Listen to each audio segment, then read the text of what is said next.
Well, hello, this is Jeremy Hoy, and this presentation is titled Alcohol in Sports Performance, specifically towards the sport of ice hockey. So this is me.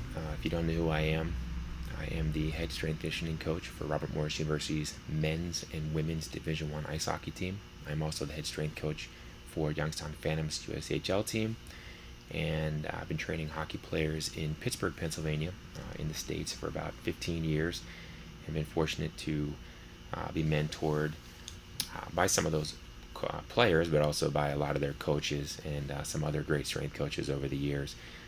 That has kind of helped us formulate this training philosophy or our training methods and program design that have helped players get from where they were to where they wanted to be and achieve these goals. And now, as a result, we have a pretty large number of players playing Division I hockey somewhere, or they're playing professionally, whether it's overseas or at some level in the States, or we have guys playing major juniors throughout the country and even in Canada. So been very fortunate in what we've done, and we've been blessed with a great group of players over the years. The training facility we have is currently located inside the Pittsburgh Sports and Fitness Academy. It's about a 4,000 square foot training center. We take care of the strength conditioning aspect. We have a sports dietitian on staff. There's also a synthetic ice area for shooting, stick handling, and goalie lessons, which is here. And then we also have a high-speed professional skating treadmill. So if you want to check out any of that stuff, we have the links here. Elite Strides Hockey, gold medal goalie training, and nutrition checkup. These are the three links that kind of would tie you into what other services we offer at the facility.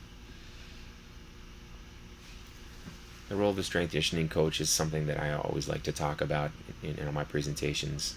I think quite often it gets lost in the mix of what is our job, what are we supposed to do, and aside from everyone says about injury prevention, about preparing the athletes for this or for that, or using this or using that. This is taken from the Psychology of the Fighting Man, where they talked about soldiers, preparation of soldiers, and they say our job as management or coaches is to make them mentally and physically fit for battle, to keep them mentally and physically fit in battle, and then restore them mentally and physically after battle. And then I've taken that and I say, this is how I see it as a strength coach. My role, specifically for hockey, is to make hockey players mentally and physically fit for competition, to keep hockey players mentally and physically fit for competition, and restore hockey players mentally and physically after competition. So with an underlying goal here of whatever it takes we're trying to get them stronger, faster, more explosive.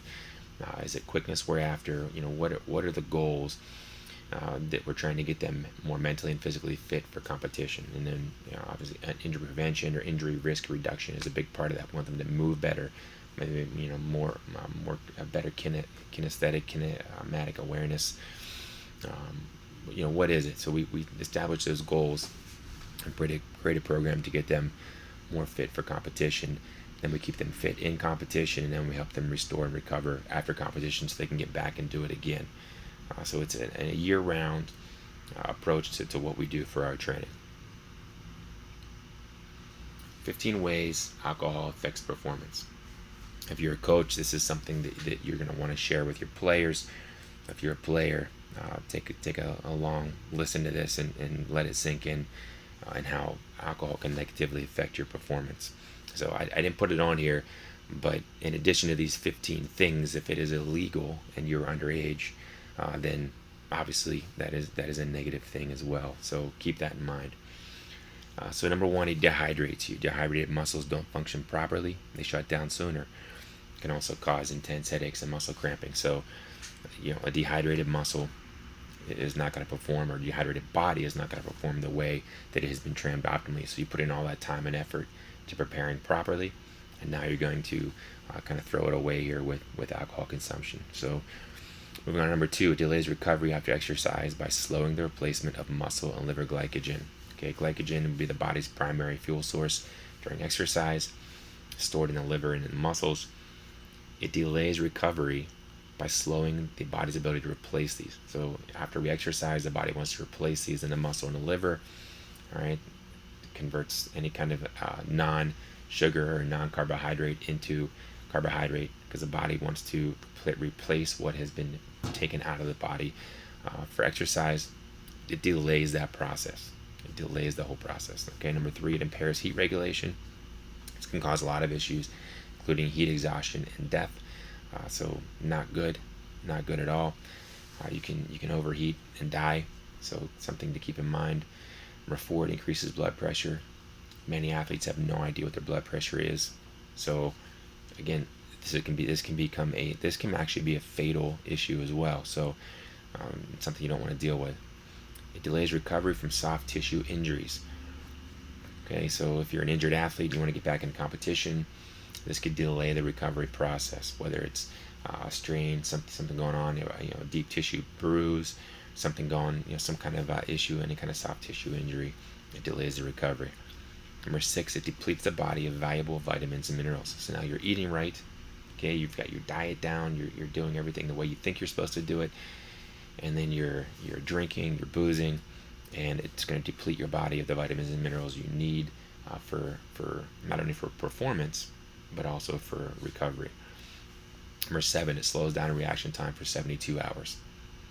72 hours is a long time. Okay, and in ice hockey, reaction time is extremely important, especially if you're a goalie. Impairs coordination for 72 hours. So not only is your reaction time impaired, but also your coordination. So now we've got a bunch of uncoordinated and unathletic looking hockey players on the ice. Number 9, impairs concentration. Okay, as a coach, I know how hard it is to keep athletes focused and concentrated, and this can actually impair that even more, make it more difficult, more challenging to focus on what you're supposed to be doing. Number 10, it is fattening. It provides a lot of empty calories and increases fat storage. Okay, in another presentation, I talked about the importance of having lean muscle mass and how body fat can actually slow you down. So if you're trying to become a faster skater and you have higher levels of body fat, then you need to losing that would help, because body fat is useless. The extra body fat is useless and can actually increase friction on the ice. 11, it is a depressant. Okay, so one of the side effects of a concussion is depression. So if you're concussed and you're drinking, it's going to make that a lot worse. If you're not concussed and you're drinking, then you're just going to become depressed, and that's not good either. Number 12, it inhibits protein binding, which prevents tissue repair following a workout. So you're lifting hard, you're training hard, and you're trying to grow, trying to build and repair muscle tissue. It prevents or inhibits, kind of blocks the protein binding or absorption, which you need to repair the muscle tissue to grow. It inhibits natural HGH, or human growth hormone secretion, following exercise or during sleep. So now you got your nutrition down, you got your sleep down, your training is down, and it's blocking or preventing natural human growth hormone secretion, which is going to help with tissue repair and recovery. Again, not good. It can shrink muscle tissue flat out, and it lowers natural testosterone, which may eventually convert it to estrogen. So you're lowering your natural testosterone with your growth hormone inhibition is going to really put a damper on increasing your muscle size or strength, if that's one of the main goals you have. And these 15 ways that alcohol can negatively impact your performance came from research provided by the University of Louisville. They did it in general for a lot of their athletes in one of their newsletters, and have taken it and kind of adapted it to the sport of ice hockey. So if you have any questions, or you want to get in a loop and stay in tune with a lot of the information we're putting out, you can follow us on Twitter. Follow me on Twitter at Coach Hoy. Like me on Facebook. You can go to our website, finishfirstsports.com. Message me if you'd like. There's a contact us form on the website. You can submit any information or any questions you have. You can find me on Instagram, Jeremy Hoy. Again, we're here to help in any way that we can, and hope you liked the presentation. Thank you.